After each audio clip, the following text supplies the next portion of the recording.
கீழடியில் அகழ்வாய்வு செய்த போது முத்து பவள ரத்தின கற்கள் வந்த போதோ தங்கமோ இரும்போ கிடைத்த போது நான் மகிழல. நான் தொல்லியல் துறை அமைச்சர். ஒவ்வொரு பொருளுக்கும் ஒரு மகிழ்வு இருக்கு.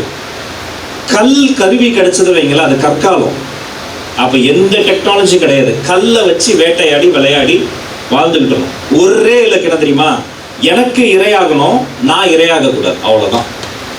இந்த கல் கருவியிலே கொஞ்சம் டெக்னாலஜி பிறகு கல்லால் செய்த கிழிப்பான்னு அது பேர் கிடைக்கும். தின்னா இருக்கும். அது எதுக்குன்னா, வேட்டையாடின மிருகத்தை உணவை தாண்டி அது தோல் அப்படி கிழித்து அதில் ஒரு தோல் கருவி செய்வாங்க, ஒரு தோல் கருவி செய்வாங்க. அப்ப டெக்னாலஜி வருது. அது கற்காலத்தினுடைய இறுதி. இந்த செம்பு பொருட்கள்லாம் கிடைச்சது வைங்களேன், அப்போ மண்ணை நெருப்புல போட்டு உருக்கி அது ஏதோ மினரல் எடுக்க ஆரம்பிச்சிட்டான். அது ஒரு காலம்.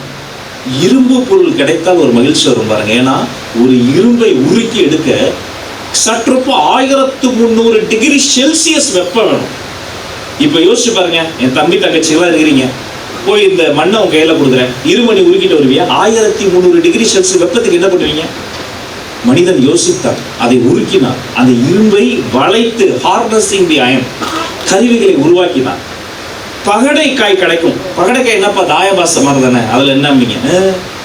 அப்ப வேளாண் சமூகம் வந்துருச்சு. வேட்டையாட போல விடியற்காலை பயிர் நட்டான்.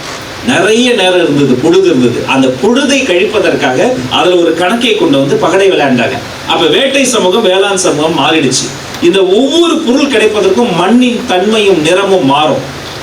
ஒரு இன்று பிறந்த குழந்தையை கொஞ்சுவதை போல அது அப்படி கொஞ்சம் அகழ்ந்து மேல எடுக்கணும். அது கொஞ்சம் எடுக்கணும். கொஞ்சம் வேகமா கையை வச்சுட்டாங்கன்னா பானோட உடைஞ்சிடும். கொஞ்சம் வேகமா கையிட்டாங்கன்னா ஒரு முக்கியமான ப்ரீசியஸான ஆப்ஜெக்ட் போயிடும்.